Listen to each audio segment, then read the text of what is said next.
बिस्मिल्लाहिर्रहमानिर्रहीम। अस्सलाम वालेकुम। पाकिस्तान टुडे के साथ मैं हूँ मंसूर आज़म काजी। नाज़रीन, आज 5 फरवरी यौम यकजहती कश्मीर है। 22 करोड़ पाकिस्तान की आवाम कल भी कश्मीरियों के साथ थी, आज भी कश्मीरियों के साथ है और जब तक कश्मीर आज़ाद नहीं होता कश्मीरियों का साथ देगी। पिछले 72 सालों में जो हक कश्मीरियों को मिलना था वो हक नहीं मिल सका। पाकिस्तान ने बहुत कोशिश की, दुनिया ने कोशिश की, लेकिन वो कोशिश कामयाब नहीं हो सकी। इंटरनेशनल कम्युनिटी, मेरा नहीं ख्याल कि कब तक वो ये जुल्म देखेगी जो कश्मीर के अंदर जो बर्बरियत हिंदुस्तान की तरफ से हो रही है, लेकिन इंटरनेशनल कम्युनिटी सब कुछ देखने जानने के बावजूद खामोश बैठी हुई है। अगर मैं बात करूं, 2.5 साल पहले आर्टिकल 370 और 35A को अबॉलिश किया गया था और जिसके बाद जिस किस्म का जुल्म और ज़्यादती मकबूजा कश्मीर के अंदर शुरू हो गई है, इसकी मिसाल भी पूरी दुनिया में नहीं मिलती। आपको याद होगा कायद-ए-आज़म मोहम्मद अली जिन्ना ने कहा था कि कश्मीर पाकिस्तान की शहरग है, लेकिन अपीरेंटली ऐसा लगता है कि सिर्फ हम लोग कह सकते हैं, डिप्लोमेटिक बातें कर सकते हैं, हर 5 फरवरी को लेकर कश्मीरियों के लिए रैलियां निकाली जा सकती हैं, लेकिन प्रैक्टिकली ऑन ग्राउंड पाकिस्तान शायद आज भी कुछ करने से कासिर है। क्यों नहीं पाकिस्तान कुछ कर पाता? क्यों दुनिया के सामने पाकिस्तान सिर्फ एक डिफेंसिव पोजीशन लेकर हमेशा बैठा रहता है कि हमारे साथ बहुत जुल्म ज़्यादती हो रही है, कश्मीरियों के साथ बहुत जुल्म हो रहा है? और क्या वजह है कि दुनिया आज भी खामोश है कश्मीर को जलता देख के? इस पर बात करेंगे। इसके साथ साथ आज आसिफ अली जरदारी साहब, बिलावल भुट्टो की मुलाकात हुई है शहबाज शरीफ, मरीम नवाज से लाहौर में, और अपेरेंटली कहा यह जा रहा है कि अब नेशनल असेंबली के अंदर जो है वो कुछ होने जा रहा है। क्या होने जा रहा है इस पर भी बात करेंगे। आई एम वेरी ग्रेटफुल, मुझे प्रोग्राम के फर्स्ट सेगमेंट में ज्वाइन किया यावर सूबाई वजीर हैं पाकिस्तान तहरीक इंसाफ के, और मेरे साथ हैं ताहिर खलील सिंधु, रुकन सूबाई असम्बली हैं, पाकिस्तान मुस्लिम लीग नून को रिप्रेजेंट करें। आप दोनों का जी बहुत शुक्रिया। यावर बुखारी साहब, सर कश्मीर को लेकर, कश्मीर पाकिस्तान की शहरग है, ये कहा जाता था कि जी पाकिस्तान की शहरग है, और ये कायद-ए-आज़म मोहम्मद अली जिन्ना ने कहा था।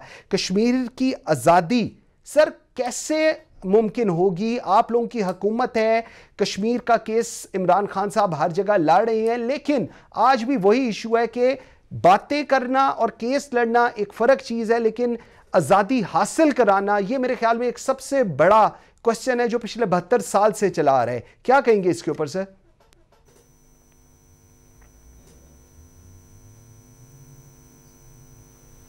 यावर साहब आवाज आ रही है जी? बिस्मिल्लाहिर्रहमानिर्रहीम, अल्लाहुम्मा सल्ली अला मोहम्मद व आले मोहम्मद वजल फरजहुम। जी आ रही है। बिस्मिल्लाहिर्रहमानिर्रहीम, अल्लाहुम्मा सल्ली अला मोहम्मद व आले मोहम्मद वजल फरजहुम।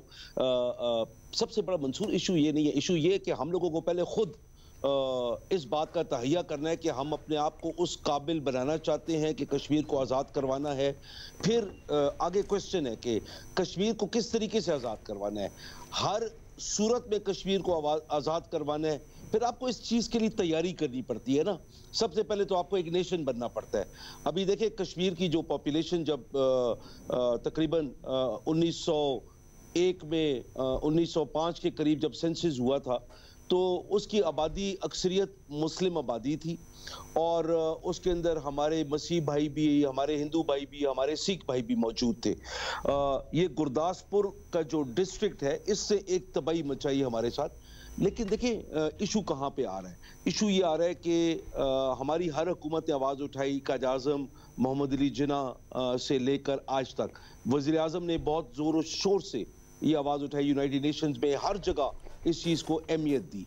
लेकिन हम लोग हमेशा इस बात को भूल जाते हैं कि जब तक हम लोग खुद मजबूत नहीं होंगे, हम यूनाइटेड नहीं होंगे, हम छोटे छोटे कबाइल, छोटे छोटे फ़िरकों में, मजहबों में हम तकसीम हो जाएंगे, लिसानियत के तौर पे हम एक नेशन नहीं बनेंगे, तो हम कश्मीर को आज़ाद कैसे करवाएंगे? हमारे अंदर 10,000 तो कबाते हैं अपने अंदर ही खुद ही। फिर हम लोग स्ट्रॉन्ग नहीं हैं, हम लोग मजबूत नहीं होते कि हम कश्मीर को हर हालत में आज़ाद करवा सके। फिर हमारे अंदर वो भी होना ज़रूरी है। उसके लिए हम एक नेशन बने, हम एक प्रोग्रेसिव नेशन बने, अपने आप को उस लेवल पे लेके आए कि जहाँ पे हम हर हालत में कश्मीर को आज़ाद करा के दिखाएं। देखिए मैं आज सुबह भी एक जगह बात कर रहा था कि वही बदर, जंग बदर थी, 313 मुसलमान थे, 1000 कुफार मक्का थे। हम लोगों ने वो जंग लड़ी, हम जीते।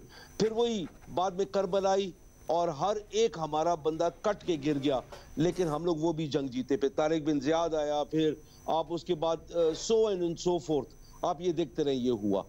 हम लोग इसको कोई मजहबी जंग नहीं है, ये हमारा खिता है, क्योंकि अक्सरियत जो फैसला हुआ था कि अक्सरियत मुसलमानों की जिस तरफ होगी वो फिर पाकिस्तान के साथ आएंगे। यही हमारे साथ हुआ गुरदासपुर के अंदर। गुरदासपुर के अंदर अक्सरियत मुसलमानों की थी, अकलियत वहां पे हिंदुओं की थी, लेकिन उस एक जिले को 4 हिस्सों में डिवाइड करके 3 तहसीलें दे दी गई इंडिया को, और शकरगढ़ दे दिया गया पाकिस्तान को। वो इंडिया को इन लोगों ने एक रास्ता दिया, रेड क्लिफ ने, वो जिसको कहते हैं रेड क्लिफ्स हिकअप, वो से वो जैसे होता है ना झटका मार के, वो गुरदासपुर दे दिया इंडिया को, ठीक है, एक तहसील हमें दी। उससे नुकसान ये हुआ कि इंडियन फौज वहां से बीच में घुसी, जिनके पास रास्ता नहीं था। महाराजा ने खुद असेंशन इंडिया को दी, लेकिन अक्सरियत पाकिस्तान के साथ आना चाहती थी, क्योंकि मुसलमान थे, ऑब्वियसली वो कैद आज़म के साथ आना चाह रहे थे। तो ये एक बड़ा डॉजी सा इशू बना हुआ है, जिसको यूएन आज तक रिजॉल्व नहीं करा सकी। क्यों नहीं करवा सकी? कि यूएन डिक्टेट होती है अमेरिका से, वेस्टर्न पावर से। वेस्टर्न पावर्स कभी भी नहीं चाहती है कि कश्मीर का इशू रिजॉल्व हो। इशू रिजॉल्व होता है तो पाकिस्तान के पास आता है, वो ये नहीं चाहती है। वो हमारे साथ मुनाफकत कर रहे हैं ये लोग सारे। ठीक हो गया। ताहिर साहब, आपकी तरफ में आता हूं सर। 2 चीजें हैं, एक तो प्रोटेस्ट की बात हम करते हैं, पूरा पाकिस्तान, आप लोगों की पार्टी बहुत करती है, हुकूमत बहुत करती है, ऑपोजिशन बहुत करती है। प्रोटेस्ट एक और चीज है, कश्मीरियों के लिए जज्बात रखने एक और चीज है। लेकिन पिछले 72 साल से जो उनके हकूक थे, जो उनका हक था, वो कश्मीरियों को आज तक नहीं मिल सका। सर, पाकिस्तान बातें कर रहा है, आप अक़वाम मुत्तहिदा में चाहे नवाज शरीफ हो, चाहे इमरान खान हो, चाहे बीबी शहीद थी, ये सारों ने जाकर हर जगह पर जरूर ये केस बहुत हाईलाइट किया। लेकिन सर, क्या यही सब कुछ होगा? इससे आगे हम कुछ कर सकते हैं कश्मीर के लिए? बहुत शुक्रिया मंसूर आजम साहब आपका और कैपिटल टीवी का।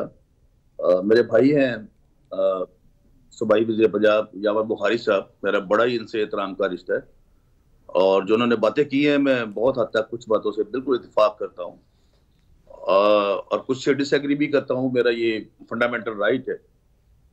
मंसूर साहब जो बुखारी साहब फरमा रहे थे, मैं समझता हूँ कि ये एक जो एजेंडा है कश्मीर का, ये रिलीजन से ज्यादा ठीक है, लेकिन ये वहाँ पे और भी दूसरे भी लोग बसते हैं, ये ह्यूमन राइट्स का इशू है। और शायद हम उस लेवल पे जाकर इस लेवल पे मैं आप समझते होंगे मंसूर आजम साहब, और यहाँ पे अगर कोई और भी होंगे, तो मैं समझता हूँ कि जो यूनाइटेड नेशंस है, जो कुछ उस वक्त हुआ कि सेल्फ डिटर्मिनेशन का जो था, और फिर इसको जो बुखारी साहब ने फरमाया, तो ये पर्पसली इंटेंशनली इसके जो पीछे परपिटेटर थे, उन्होंने इसको अपना क्या किया कि इसको छोड़ दिया ताकि ये आपस में लड़ते रहे लोग।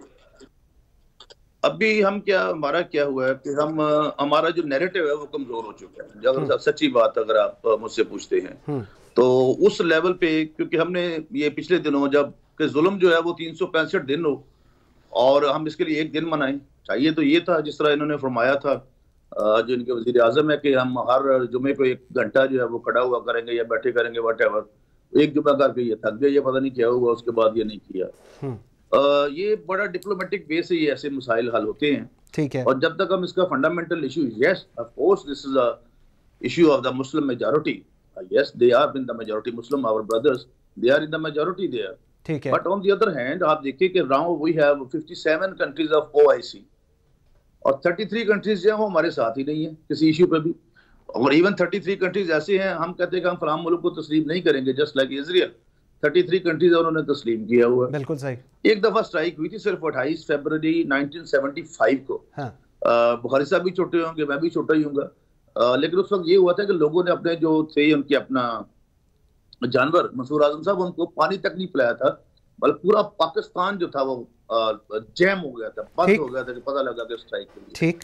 तो उसके बाद ये हमारे अब मसला ये है कि जिस तरह बुखारी साहब फरमा रहे थे कि हम आपस में हमारी अपनी सोचें, और आज मैं बड़ा हैरान हुआ एक बात पे, आई होप मेरे से एग्री करेंगे यावर बुखारी साहब और आप भी, आज एक जंग में इश्तिहार छपा है और भी अखबारों में छपा है, जो इश्तिहार गवर्नमेंट देती है इंफॉर्मेशन मिनिस्ट्री कि 2019 से 18 से पहले कितनी औरतों की आबरू रेजी हुई, असमत दराजी हुई और इन सालों में कितनी हुई। क्या इन चीजों का मुकाबला किया जाता है गवर्नमेंटों से आपस में? आज का अखबार है और बहुत बड़ा इश्तिहार है। ठीक, तो मुझे तो बड़ा यकीन कीजिएगा, I was shocked, I was astonished कि ये क्या बात हुई।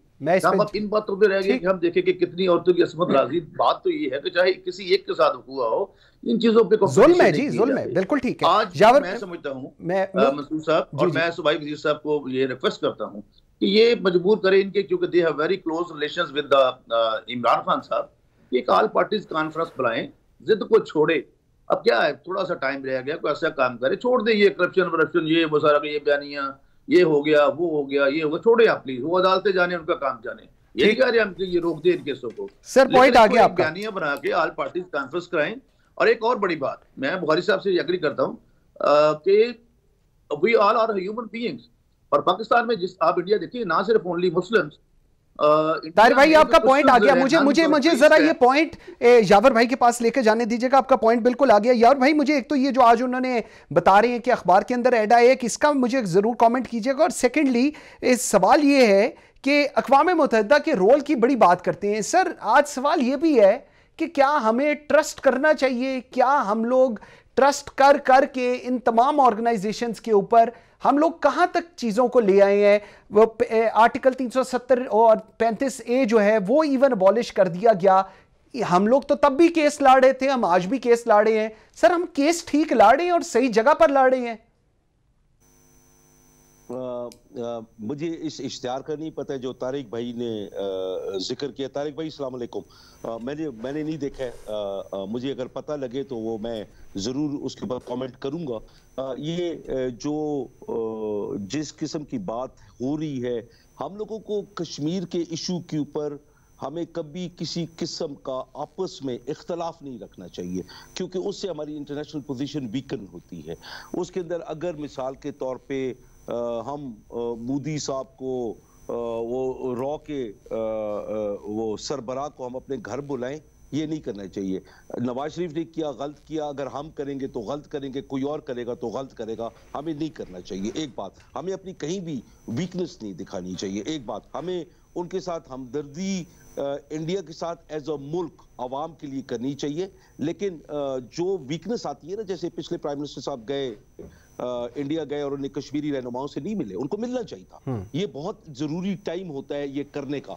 लेकिन अगर हम उन जालिमों को प्लीज करेंगे तो उससे नुकसान होगा हमारा। ये चाहे इमरान खान करे, चाहे नवाज शरीफ साहब ने किया, जो भी करे, ये this is across the board. ये हम बहुत क्लियर है, कश्मीर के इशू पे किसी किस्म की ऐसी बहस नहीं होनी चाहिए।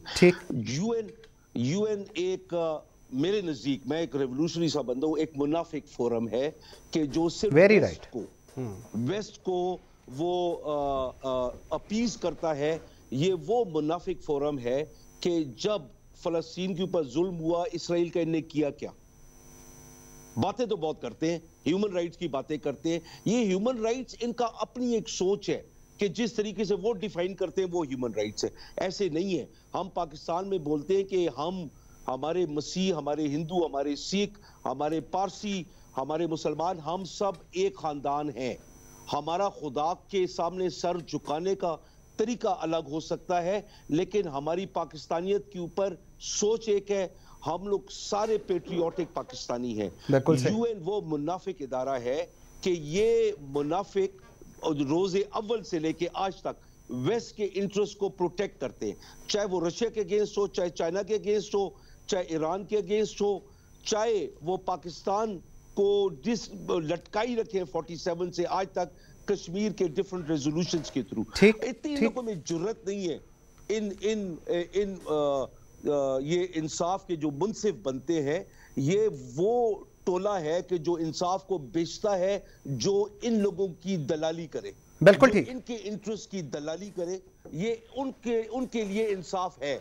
वरना आप फलस्तीनियों को देखें कैसे गोलियां मारी जा रही है, हमारी बहनों को कैसे धक्का दिया जा रहा है, कश्मीर में कितनी हमारी बच्चियों की इज्जत लूटी गई। सही। ये कहां पे यूनाइटेड नेशंस? बिल्कुल। और हमारे लोग जो यूनाइटेड नेशंस की ज्यादा बातें करते हैं ना, एक फोरम जरूर है, लेकिन इसी तरीके से जैसे तारिक भाई ने बात की, हमारी OIC है, ओवैसी किधर है कश्मीर के? बिल्कुल ठीक कह रहे हैं, बिल्कुल ठीक है। वो सारे ये सारे वो हैं अपना मंसूर भाई, जब इनके अपने इंटरेस्ट होते हैं तो पाकिस्तान इनके साथ खड़ा हो।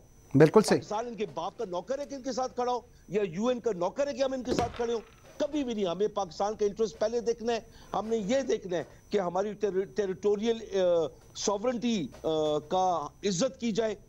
कश्मीर हमारा हिस्सा है, ठीक, हर कोई मानता है। उसका प्लेबिसाइट ये नहीं करा सके। बिल्कुल ठीक है यार भाई, मेरे पास आपका पॉइंट आ गया जी, आपका पॉइंट आ गया। मैं ताहिर साहब के पास जाता हूं क्योंकि मुझे फिर इस पे ब्रेक पे जाना है इस सेगमेंट के लिए। अच्छा ताहिर साहब, आई रियली वांट कि आप इसके ऊपर रिस्पॉन्ड करें, ये ओआईसी की और अक़वाम मुत्तहिदा की जो बात हो रही है। और मुझे बताइएगा आज जो ये मुलाकात हुई है आप लोगों की विद ऑपोजिशन, आसिफ अली जरदारी साहब, बिलावल साहब, क्या होने जा रहा है अब? क्या नेशनल असेंबली में क्या एक्सपेक्टेशन है, क्या आप लोग करने जा रहे हैं जी?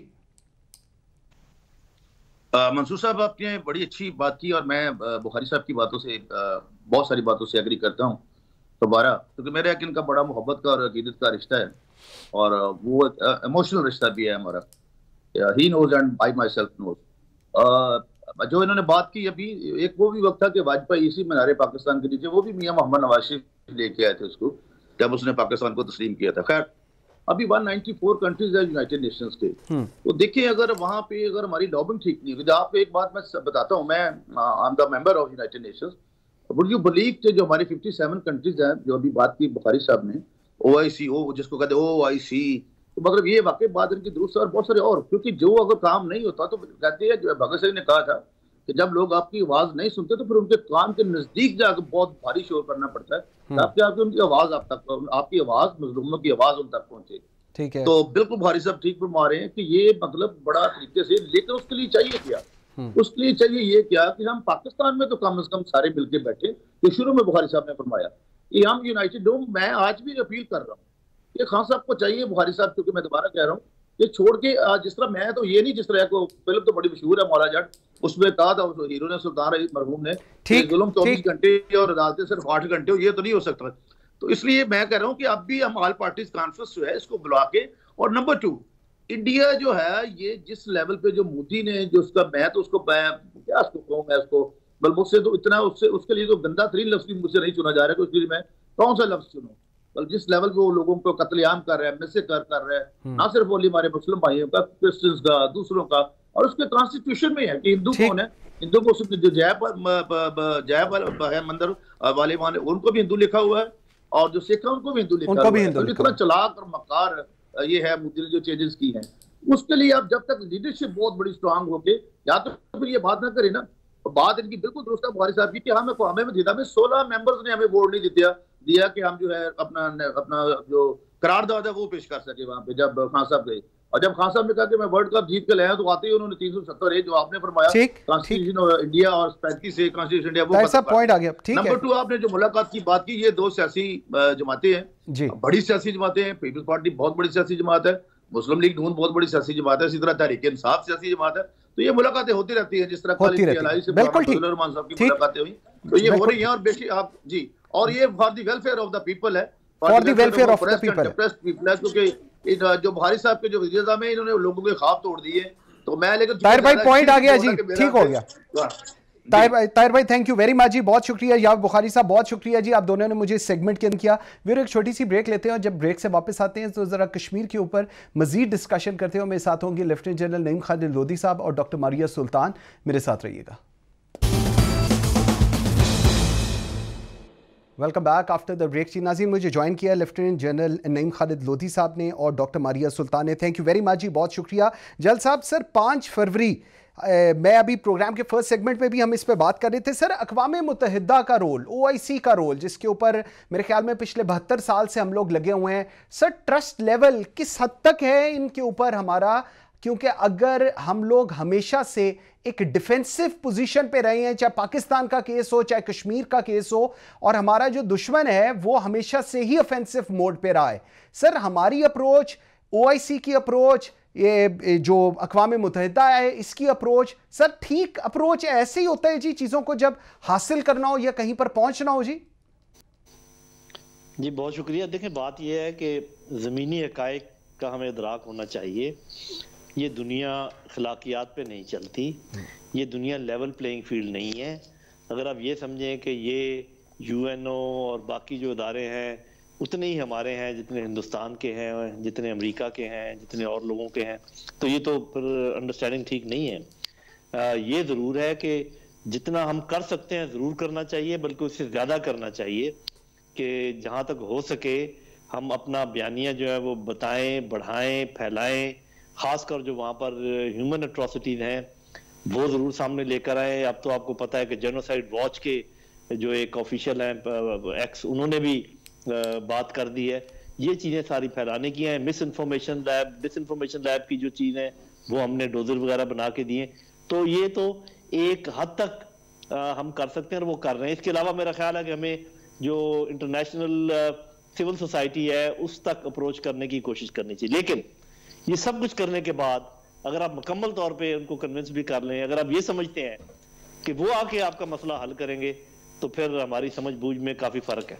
ओके, तो हमें बहुत कुछ करना है। वो अगला सवाल जब आप करेंगे तो मैं उस पर बताऊंगा कि बजाय इसके कि आप पूरे मोहल्ले में शोर मचाते फिरें कि देखो हमारे साथ क्या हो रहा है, अपने आप को पहले कन्विंस करें और आप सोचें कि आपको क्या करना चाहिए अपने तौर पे। बिल्कुल ठीक है। मारिया, मुझे बताइएगा, अभी जेनोसाइड की बात हुई, ह्यूमन राइट्स वायलेशन वहां पर हो रही है मकबूजा कश्मीर के अंदर, लेकिन मेरे ख्याल में दुनिया ज्यादा इंक्लाइंड है towards the economic side of India कि जी वहां से हमें बिजनेस ठीक मिल रहा है और जहां से बिजनेस ठीक मिल रहा है वो ठीक है, बाकी अगर लोग मरते हैं तो मरते रहे, वहां पर जो हो रहा है वो होता रहे। Do you agree on this approach? दुनिया की ये अप्रोच ऐसी ही है once we talk about Kashmir, या जहां पर भी ऐसे कुछ सिचुएशंस क्रिएट होती हैं? देखिए, अप्रोच में जरूर जाहिर है वजन जरूर है, लेकिन उसके साथ साथ इसी वजन के अंदर ही हमारे पास ताकत है, क्योंकि जहाँ लोगों के इक्तिसादी मफादात होते हैं वहाँ लोग जंग नहीं चाहते हैं, और वहाँ लोग ये भी नहीं चाहते कि उनके ऊपर ये तमाम इल्जाम लगाए जाएं कि इंसानी हकूक़ की पामाली हो रही है।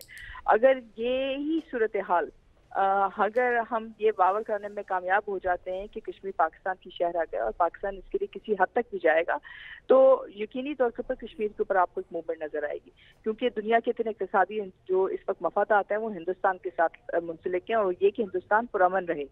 लेकिन मसला यह है कि इस वक्त हम जो कश्मीर की बात करते हैं उसमें हम बात तो बहुत कुछ कर रहे हैं, लेकिन असल फैसला, असल इम्पैक्ट उस वक्त आएगा जब हम ये बात वाज़े कर सकें कि हम अगर हमें चौथी जंग भी लड़नी पड़ती है कश्मीर के लिए, फिर लड़ने के लिए तैयार है। ट्रू, बिल्कुल ठीक, बिल्कुल ऐसे ही है। जल साहब, सर दो चीजें, सर पाकिस्तान जो है वो अपना केस एक डिफेंसिव मोड पर लड़ रहा है। I am sorry, I don't know whether you like this question not.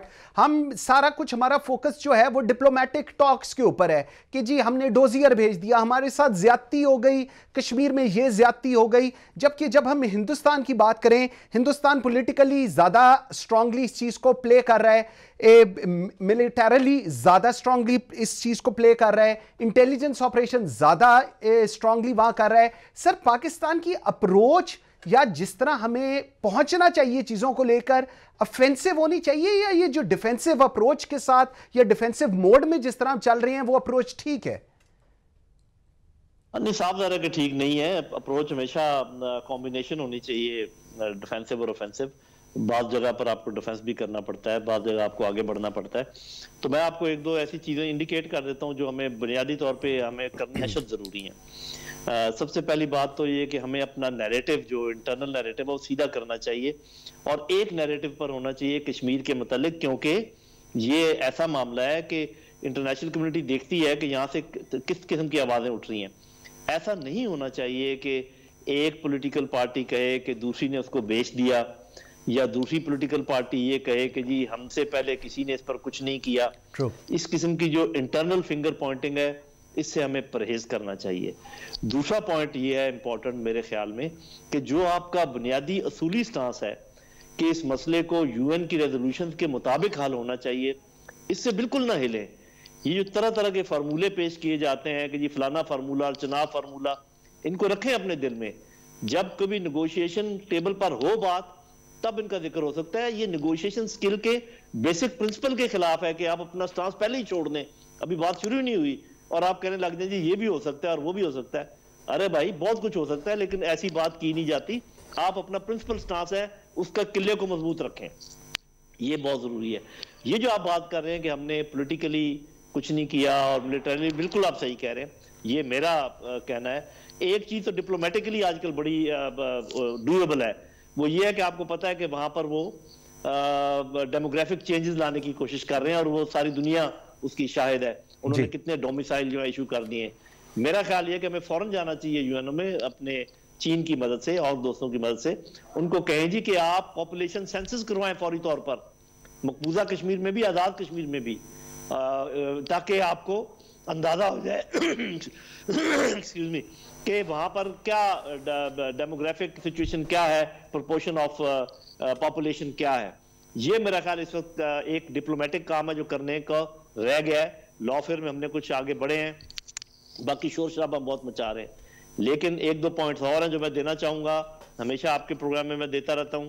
Number एक, हमें पार्शियल प्लेबिसाइट डिमांड करनी चाहिए कि जिन इलाकों में आजाद कश्मीर में, गिलगित बल्तिस्तान में प्लेबिसाइट मुमकिन है, वहां पर यूएनओ आए और प्लेबिसाइट करवा ले। अगर वो नहीं मानते, इंटरनेशनल ऑब्जर्वर्स को बुलाएं और खुद प्लेबिसाइट करके गिलगित बल्तिस्तान को सूबा बना दें।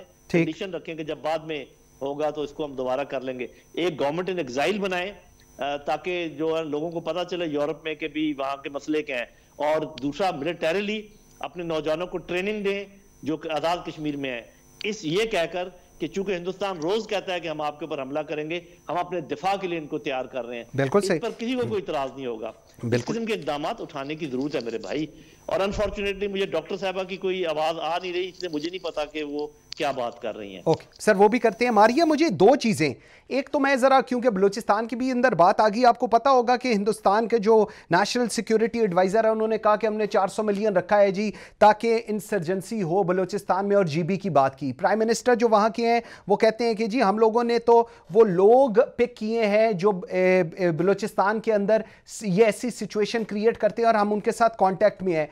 पाकिस्तान इन दो स्टेटमेंट्स के बाद, prime minister India, NSA India, इनकी स्टेटमेंट के बाद पाकिस्तान क्यों नहीं इन चीजों को लेकर कहीं जाता, for instance international court of justice के अंदर चला जाए और बताए कि जी ये प्राइम मिनिस्टर और ये एनएसए की ये स्टेटमेंट्स हैं, आप बताएं क्या किया जाए। Do we have that option with us? देखिए जी, ऑप्शन तो आपके पास हमेशा होती है, इसमें तो कोई शक नहीं है। अगर आप याद करें, अभी कुछ अर्सा पहले ही, जब 5 अगस्त 2019 के बाद आपने बैनुल अक़वामी सतह के ऊपर मुतहरक किया तमाम कश्मीरियों को, कश्मीरियों ने अपनी आवाज़ बुलंद की आपके साथ, तो ना सिर्फ बैनुल अक़वामी दुनिया ने बड़ी जो है गौर और फिक्र से आपके प्राइम मिनिस्टर की स्पीच सुनी, लेकिन वो मुतवक्को कर रहे थे कि शायद पाकिस्तान इसके बाद कोई अहम कदम उठाएगा। आपने उस स्पीच के बाद जिस नहज पे आप अपने मूवमेंट को ले गए थे, आपने उसके बाद जो रेजोल्यूशन पास करनी थी, जो आपको अस्करी तौर के ऊपर वाजे करना था, आपने उसमें कोई हरकत नहीं की। तो जाहिर सी बात है कि दुनिया को भी ये लगा कि शायद आप कुछ हद तक कश्मीरियों के साथ हैं, लेकिन उससे ज्यादा बढ़ने के लिए शायद अभी तक आप ज़हनी तौर पर तैयार नहीं हैं।